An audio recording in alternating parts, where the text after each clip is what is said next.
台湾国际劳工协会甲劳权团体今仔日陪31名菲律宾移工去到高雄市政府头前抗议。外籍移工表示，因申诉劳资争议当着无公平处理方式，因也质疑这劳工局甲男子加工出口区咧对这劳资争议处理分工是分了无清楚。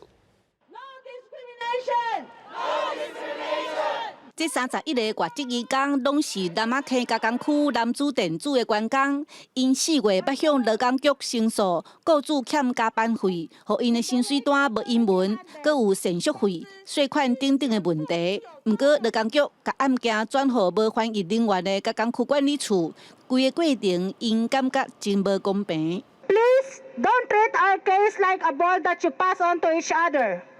We need help and not unfair judgment. 明明知道这样的回复没有充分调查，甚至不懂相关法律的规定，我们要问劳工局，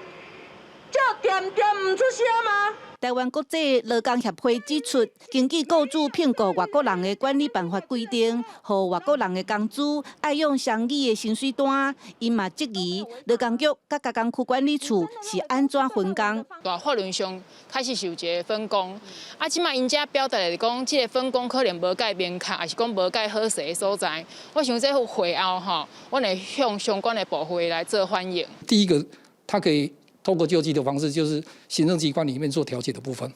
那另外一个最新的法令规定里面，在劳动处理法里面也规定，他也可以到法院里提出所谓的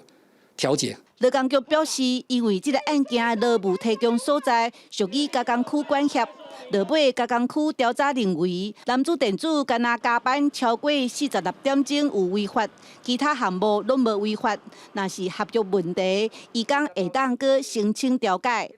记者邓亚文、赖伟做高雄报道。